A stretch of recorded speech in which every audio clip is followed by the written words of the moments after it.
Boa noite, meus irmãos.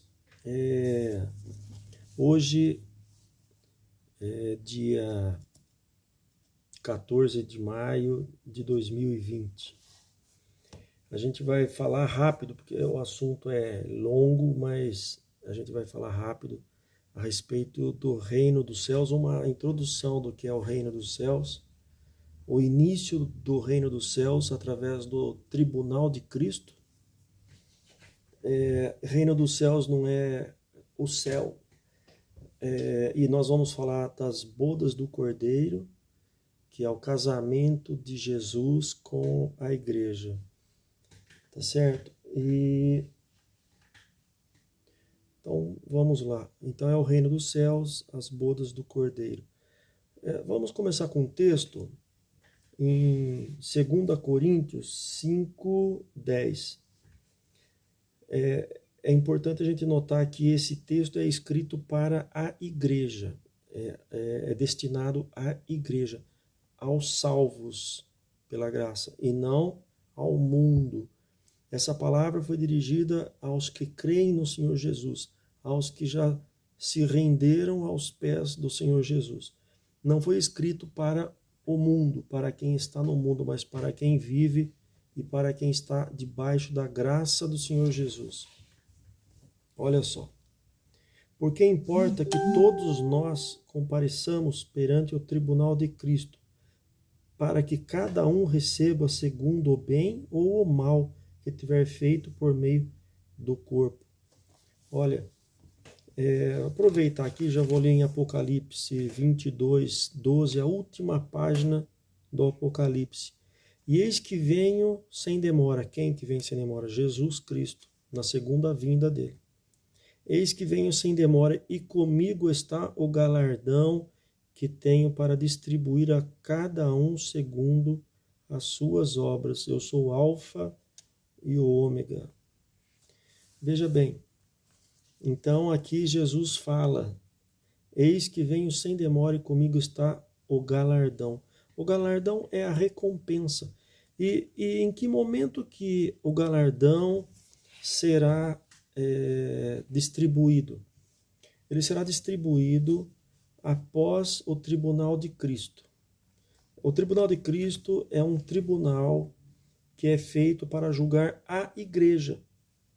Somente a igreja, somente os cristãos salvos pela graça. O tribunal de Cristo, ele é um primeiro julgamento. Quando Jesus voltar nas nuvens, ainda não voltar aqui na terra, mas voltar nas nuvens, haverá o tribunal de Cristo. Então, eu vou ler de novo, é importante fixar. Porque importa que todos nós quem os crentes, compareçamos perante o tribunal de Cristo, para que cada um receba segundo o bem ou o mal que tiver feito por meio do corpo, ou seja, as suas obras. Mas a salvação não é pela fé, não é por obras. Lá em Efésios fala, a salvação é pela fé, não por obras, para que ninguém se vanglorie. Exatamente, a salvação, quando Jesus fala em nascer de novo, o novo nascimento, lá é o nascimento no Espírito. É a salvação que é nos dada no Espírito. É aquela salvação que Jesus deu para o ladrão na cruz. E Jesus falou, hoje mesmo estarás comigo no paraíso. O ladrão, ele falou, Senhor, quando tu vieres no teu reino, lembra de mim. E Jesus, ele falou reino, porque Jesus vai voltar. Até o ladrão na cruz sabia o que é o reino dos céus aqui na terra. Porque o reino dos céus, ele terá início quando depois do tribunal de Cristo, quando Jesus arrebatar a igreja, todos fomos arrebatados, quem morreu será ressuscitado e vai subir. E lá nas nuvens, Jesus vai estar no trono, aguardando cada um de nós para que ele olhe no olho de cada um de nós crentes, e ele vai falar, ele vai olhar, ele vai perguntar, quais são as tuas obras? Uns vão apresentar pau, feno, outros vão apresentar ouro, prata, outros vão apresentar diamante, pérolas. Mas se for palha, madeira, o olho de Jesus vai queimar essa obra. Que tipo de obra seria palha, feno?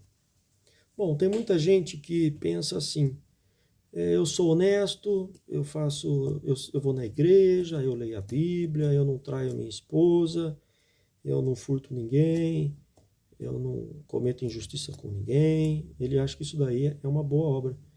Mas eu vou falar com mais calma alguns vídeos adiante, e Mateus 25:31, na parábola dos talentos, Jesus fala quanto ao servo inútil. O servo inútil é aquele que nada mais fez do que além do que deveria ter feito, que é ser honesto, servir a Deus, ser obediente, não trair a mulher e assim por diante. Quer dizer, o servo inútil é que não fez nada além. Ele não aplicou a vida dele para ter mais bênção, para ganhar outras pessoas, para tirar outras pessoas do inferno. Ele não fez nada, ele não teve obra nenhuma. Ele ficou lá sentado no banco da igreja, ficou esperando o pastor, o padre ficar indo orar com ele, ficava só esperando. Não, o cristão tem que ser proativo, ele tem que fazer, ele tem que acontecer, ele tem que ser sal e luz. Então, o tribunal de Cristo, Jesus vai estar nas nuvens. E quando ele estiver nas nuvens para vir na segunda vinda dele, ele chama a igreja, e a igreja é arrebatada. Quem morreu ressuscita, quem não morreu sobe corpo e alma. E lá no tribunal de Cristo, diante do trono do Cordeiro, do Senhor Jesus, ele vai olhar no olho de cada um e vai perguntar: o que você fez? Se você falar, não sei, está tudo escrito no livro, tudo fica registrado, até uma palavra que você fala fica registrado, toda a palavra.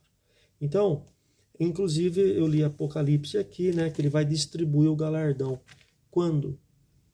Depois do tribunal de Cristo, vai ter um casamento da igreja, você vai casar com Jesus. Depois eu vou falar da parábola das 10 virgens, você vai entendendo. Essa palavra eu vou aos poucos, porque é muito complexa. Mas aqui, a gente leu Apocalipse 22, você volta umas páginas, você vai ver as bodas do Cordeiro. Apocalipse 19, preste bem atenção, é muito importante. Capaz de eu não ir muito adiante para poder fazer novas postagens e não ficar muito longo. Alegremo-nos e exultemos e demos glória, porque são chegadas as bodas do Cordeiro. Bodas é casamento, cuja esposa a si mesma já se ataviou. As bodas do Cordeiro, a esposa, a noiva, ela mesma preparou o seu vestido, ela mesma se ataviou, ela se ornamentou, o vestido ela fez bordados, ela colocou pedras preciosas, ela enfeitou o vestido.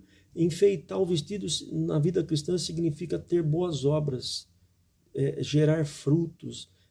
Cada obra que você faz é uma pérola, é um ornamento que você faz na sua vida cristã e vai gerar galardão.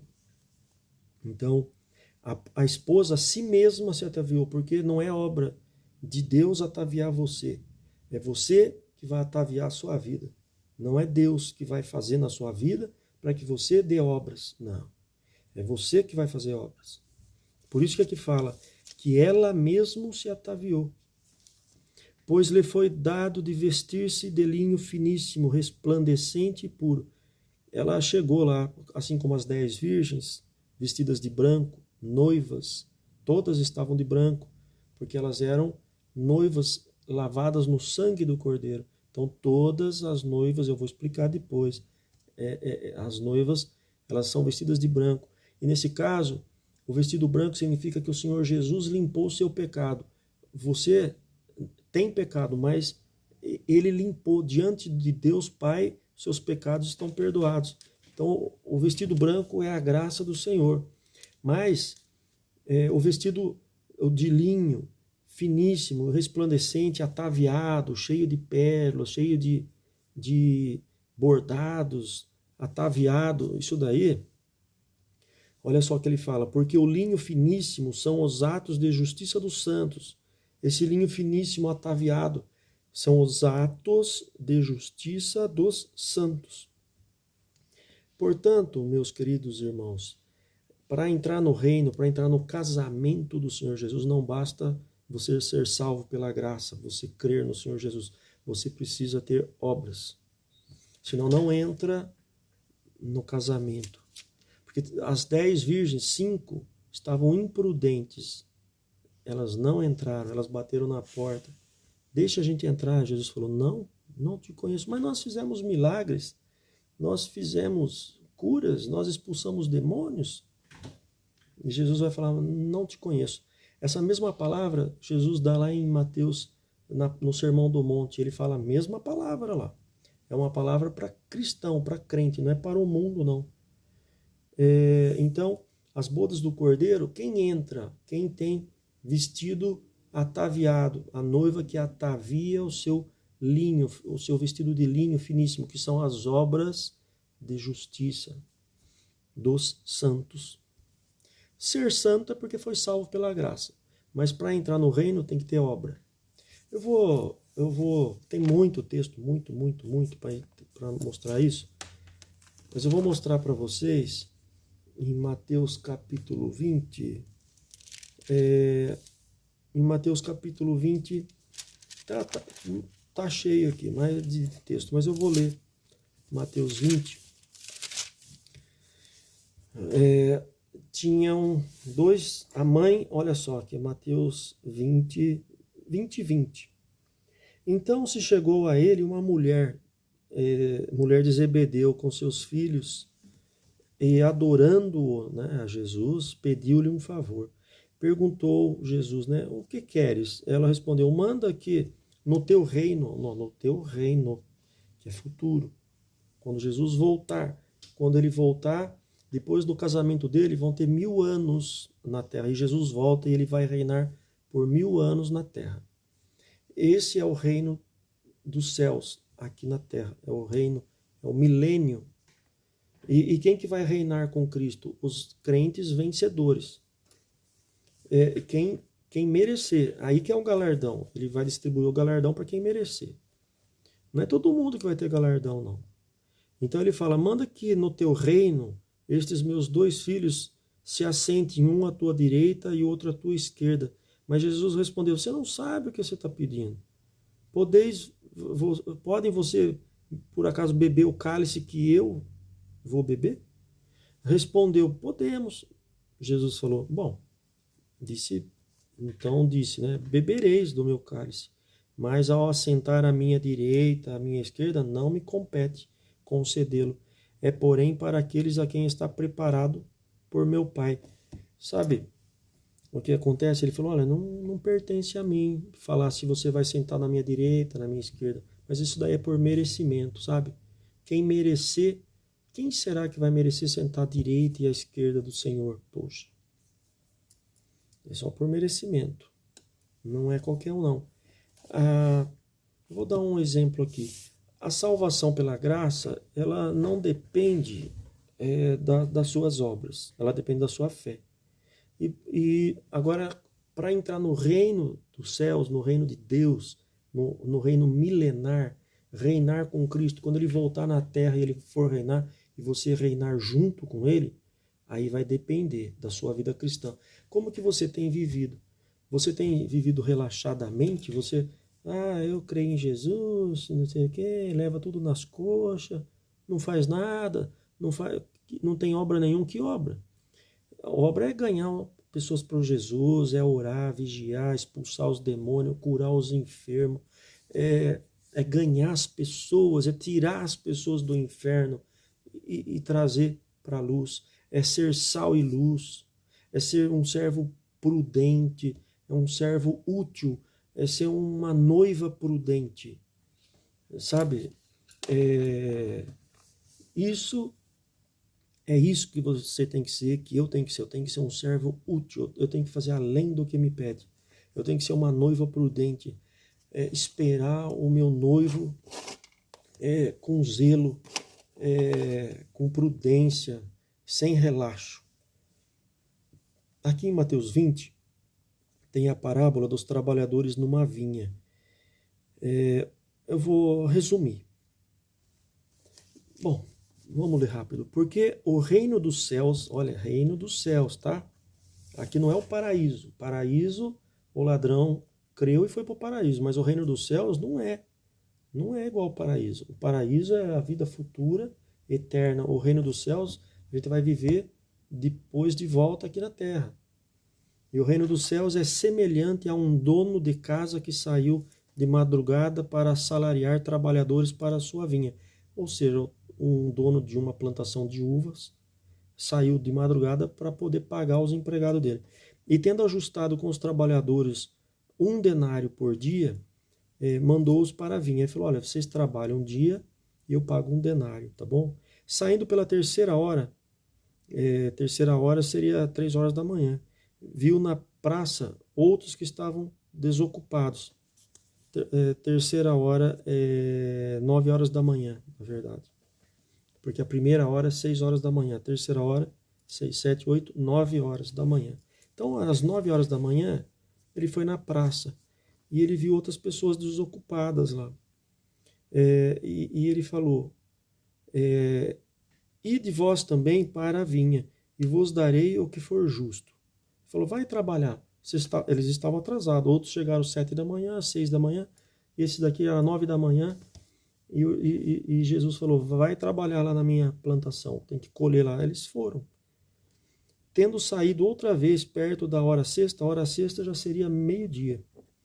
E da hora nona, que seriam 3 horas da tarde, procedeu da mesma forma. Ele saiu meio-dia para chamar outros empregados e 3 horas da tarde ele saiu de novo procurando outros empregados. E saindo por volta da hora 1/10 é da 11ª hora, 5 horas da tarde, porque a outra 6 horas da tarde é a 12ª hora. Ele saiu 1 hora antes de acabar o dia. Encontrou outros que estavam desocupados e perguntou, por que estiverdes aqui desocupados? Por que vocês estão o dia inteiro desocupados? Responderam, porque ninguém nos contratou. Então lhes disse, ide vocês também na minha vinha. Ao cair da tarde, disse o senhor da vinha ao seu administrador. O dono chamou, o administrador falou, olha, chama os trabalhadores e paga o salário para eles. Começando pelos últimos, os das 5 horas da tarde, 1/10. Começa pagando o das 5, depois você paga os que vieram às 3 horas da tarde, depois você paga os que veio meio-dia, depois você paga os que vieram às 9 horas, e depois você paga os que vieram às 6 horas da manhã. Então, começando pelos últimos. Por isso que Jesus falou, os últimos serão os primeiros. Vindo os da hora 1/10, ou seja, da 11ª hora, que seria às 5 horas da tarde, recebeu cada um deles 1 denário. Recebeu 1 denário, igual, olha só, vou ler aqui. Ao chegarem os primeiros, lá das 6 horas da manhã, pensaram que receberiam mais. Porém, também esses receberam 1 denário cada um. Mas tendo recebido, os que chegaram às 6 horas da manhã, murmuravam contra o dono da casa, dizendo, estes últimos que chegaram às 5 horas da tarde, né, que trabalharam apenas 1 hora, contudo, os igualaste a nós, que suportamos a fadiga e o calor do dia todo.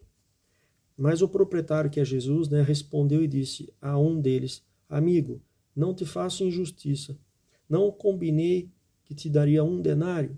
Toma o que é teu e vai embora, pois quero dar a este tanto quanto dei a você.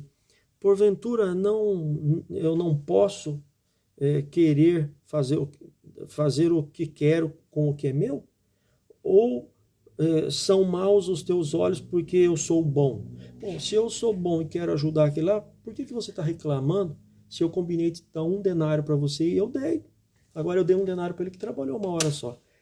O que é essa parábola? Dá para perder bastante tempo, mas essa parábola é a salvação pela graça. Quem crê no Senhor Jesus de última hora, ele vai receber a graça, a salvação, tanto quanto aquele que passou a vida inteira servindo o Senhor Jesus. Aquele ladrão na cruz que morreu ali depois de 1 hora, ele morreu e Jesus falou que ele ia para o paraíso. É a graça. Tá garantido a vida eterna para essa pessoa. Agora aqui é o capítulo 20. No mesmo capítulo 20, ele dá essa salvação que ele fala da graça, mas ele fala também do reino dos céus. Que a mulher lá de Zebedeu, ela tinha 2 filhos, ela falou que ela queria que um ficasse à direita e outro à esquerda quando Jesus voltasse no seu reino. Ele falou: você não sabe o que você está pedindo. Vai depender do merecimento deles. Então, no mesmo capítulo, Jesus fala que uns mereciam até mais, mas ganhou igual que merecia menos. E depois ele fala, um pouco para frente, que no reino dos céus é por merecimento. Não adianta pedir que ficar na minha direita ou esquerda, que não vai ficar. Vai depender.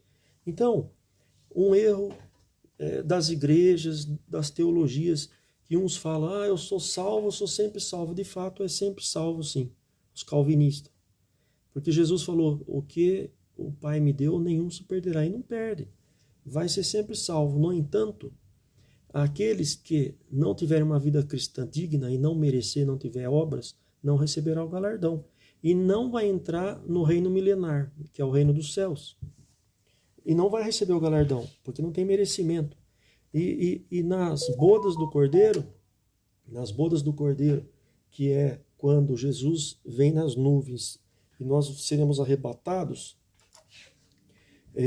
nesse momento aí, alguns cristãos que foram salvos como o ladrão na cruz não entrarão no reino, porque não tiveram uma vida cristã, não se sacrificaram, não se santificaram, não ganharam nada, não fizeram nada, não buscaram servir ao Senhor com zelo, não tem o que ganhar, não vai ter retribuição, não vai ter galardão. É isso aí. Então o reino dos céus é esforço. Vou ler aqui em Mateus 11, versículo 12. Mateus 11, 12. Aqui, Jesus fala: desde os dias de João Batista até agora, ou seja, desde o dia que João Batista nasceu até Jesus, até aquele momento que Jesus estava falando, ele fala: o reino dos céus é tomado por esforço, e os que se esforçam se apoderam dele. Ou seja, o reino dos céus, você só vai entrar no reino dos céus se você se esforçar, se você tiver obras, atos de justiça, se estiver vestida de linho finíssimo e ataviado. Se você não tiver esforço, você não se apodera do reino dos céus. É muito diferente de ir para o paraíso. As pessoas fazem uma grande confusão. Elas falam inferno. Vai para o céu, vai para o inferno. Tudo errado. Porque não existe só céu e inferno. O que é céu? Na Bíblia não fala vai para o céu. Tem reino dos céus, tem o paraíso, tem a Nova Jerusalém, tem a vida eterna. Quando você fala, as pessoas traduzem no português céu e inferno. Um grande erro, porque inferno, a tradução de inferno é Geena. E Geena não é a morte eterna. É um período provisório durante os 1000 anos, onde aqueles que forem os crentes vencedores, eles entrarão no reino e reinarão com Cristo. Mas tem aqueles que não venceram nada. Eles são crentes, são cristãos, mas vivem na carne, vivem no desejo da alma, vivem buscando só as coisas do mundo. E Jesus fala lá em João, primeira carta de João, fala: aquele que ama o mundo, o amor do Pai não está nele. Então está cheio de cristão amando mais o mundo do que amando a Deus. Como que esse vai entrar no reino dos céus? Não vai. Não vai entrar. Ele vai para o paraíso, mas ele vai pastar por 1000 anos. E vai ter choro e ranger de dentes. E ele é considerado um servo inútil. Depois eu vou explicar melhor, mas o servo inútil, aqui em Mateus 25, 31, está escrito assim: e ao servo inútil lançai-o para fora, nas trevas, ali haverá choro e ranger de dentes. Pois bem, eu vou ler outro texto aqui para vocês, do reino. Vamos lá, Mateus 16, 24. Então, disse Jesus aos seus discípulos, olha, ele está falando para discípulos, não está falando para as multidões. As multidões andavam atrás dele, sim, escutavam, mas ele falava para os discípulos. E ele falou o seguinte: se alguém quer vir após mim, a si mesmo se negue. Tome a sua cruz e siga-me. Ué, você tem que se negar. Hoje está na moda falar, tem que se amar, meu irmão, minha irmã. Oh, se ame, se ame. As pessoas ensinam a gente a nascer egoísta, a gente viver egoisticamente. O nenenzinho já nasce chorando porque ele já quer mamar. Ele já se ama. Ele já pede para mamar, ele faz pirraça. Então não precisa ficar ensinando ninguém a se amar tanto. A gente já se ama. Agora tem gente que tem problema psíquico, né? Que quer se matar. Tem gente que se automutila, que se auto deflagra, né? Faz problemas. Aí já é um problema psicológico. Mas a pessoa normal, ela já se ama. Olha só, se alguém quer vir após mim, quer vir junto comigo, quer andar junto comigo, quer chegar onde eu vou chegar, ele fala, a si mesmo se negue e tome a sua cruz e siga-me. Portanto, quem quiser salvar a sua vida, perdê-la. Se você quer salvar a sua vida, que vida? A sua vida cristã, a sua vida no corpo que você tem e na sua alma. Por isso que lá no Tribunal de Cristo fala que nós receberemos o galardão, seremos julgados por toda obra que fizermos pelo bem ou mal, através do nosso corpo. Por isso que Jesus fala aqui, ó, portanto, quem quiser salvar a sua vida, então, se você tem que salvar a sua vida no corpo, na alma, não é só a salvação do espírito, mas você tem que salvar também a sua própria vida. Perdê-la. Quer dizer, quando você se nega, quando você se negligencia, não é de se negligenciar, quando você coloca a vontade de Deus antes da sua, você coloca o amor ao próximo antes da sua, ou igualmente, né? Você tem que amar o próximo assim como você se ama. E amar a Deus sobre todas as coisas, inclusive antes de você mesmo. Porque se alguém salvar a sua vida, perdê-la-á, e quem perder a sua vida por minha causa, achá-la-á. Pois que aproveitará o homem se ganhar o mundo inteiro e perder a sua alma? Aqui, perder a alma não é perder o espírito, perder a vida eterna, não. Aqui ele está falando de alma, vida na alma, nos desejos, o corpo e alma. O corpo deseja, a mente deseja. Então vou ler, pois que aproveitará o homem se ganhar o mundo inteiro e perder sua alma? Ou que dará o homem em troca da sua alma? Porque o Filho do homem, Jesus Cristo, há de vir na glória do seu Pai com os seus anjos, e então retribuirá a cada um conforme as suas obras. Prestem atenção nessa palavra. Então, quando Jesus voltar com os seus anjos, quando ele voltar na segunda vinda, ele vai distribuir o galardão segundo as suas obras. E a sua vida, você quer ganhar a sua vida? Você não quer perder, porque lá no reino milenar, quando Jesus voltar, se você não merecer, você não vai entrar. Você vai perder sua vida. Você vai pro Geena, pro inferno.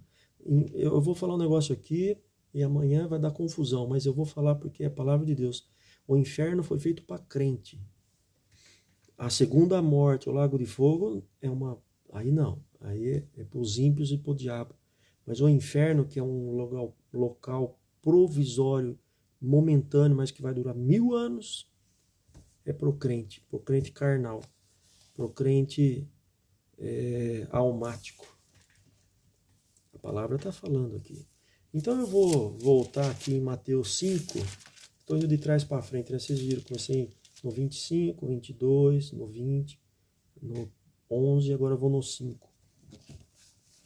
No Sermão do Monte, Jesus nos ensina. Sermão do Monte é Mateus 5. Esses sermãos são 3 capítulos, Mateus 5, Mateus 6, Mateus 7. E aqui Jesus ele ensina, ele fala para para a multidão que estava acompanhando, mas ele chama os seus discípulos separadamente. E ele fala para os discípulos as bem-aventuranças, bem-aventurado, aquele os que choram, os mansos, os humildes, os misericordiosos, os limpos os pacificadores, os que são perseguidos, né? Depois ele fala, vocês são o sal da terra. Quem que é sal da terra? O ímpio é o sal da terra? Você é o sal da terra, você é o crente. Você é o que largou tudo para servir Jesus. Então, ele fala, você é o sal da terra. Ora, se o sal não tiver sabor, como que vai mudar o quê? Para nada serve. Ele vai ser lançado fora e pisado. Olha, esse lançado fora é terrível. Ele não entra no reino. Ele não vai desfrutar do galardão. Presta atenção, meu irmão. Tem gente pregando aí, pregando um evangelho frouxo. Esse evangelho de Jesus não é frouxo, não. Aí ele fala, vocês são a luz do mundo. Como que você não se pode esconder a cidade edificada sobre um monte? Se a cidade foi edificada, como que ela se esconde? Nem se acende uma candeia, uma vela, para colocar debaixo de uma cama. Ela vai iluminar o quê? Se você coloca lá debaixo da mesa, você tem que colocar ela em um lugar alto, que ela vai iluminar tudo, para que ela brilhe em tudo, né?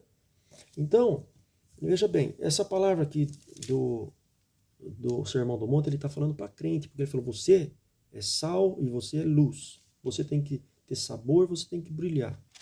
Aí, ele vem aqui e fala o seguinte, olha só, ele fala, quem matar está sujeito a julgamento. Eu, porém, vos digo que todo aquele que, sem motivo, se irar contra seu irmão, está sujeito a julgamento. E quem proferir um insulto contra seu irmão será sujeito a julgamento. Ele fala, e quem lhe chamar de tolo está sujeito ao inferno de fogo. Poxa, inferno de fogo. Inferno aqui é perder a salvação da graça? Não. Não, porque ele está falando para pessoas que são sal e luz. Como que ele pode falar para pessoas que é sal e luz que ele vai para o inferno? Ou seja, que vai perder a salvação? Ele não vai perder a salvação, mas ele vai para o inferno. Porque o inferno é no milênio.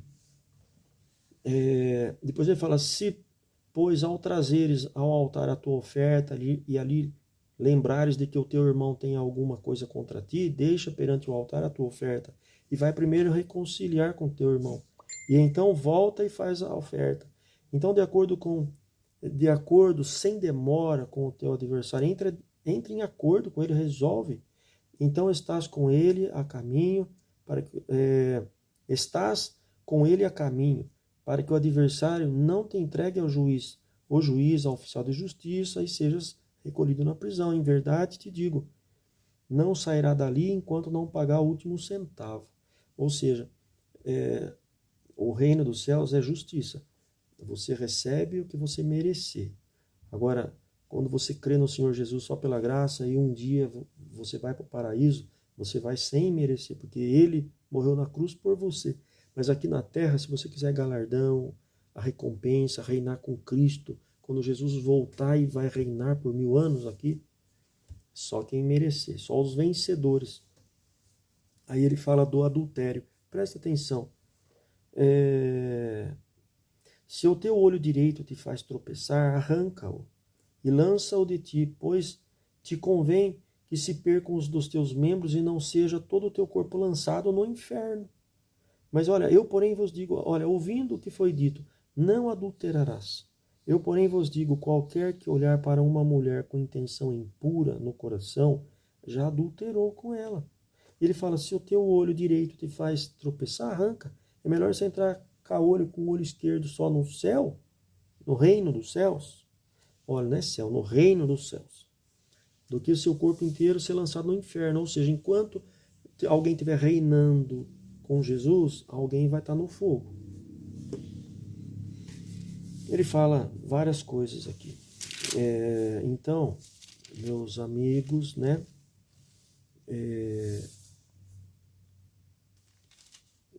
Essa é uma palavra, eu tenho muita coisa para falar aqui, mas eu acho que eu vou parar para que a gente possa dar continuidade. Vamos só dar uma palavrinha aqui para relembrar. O tribunal de Cristo. 2 Coríntios 5,10.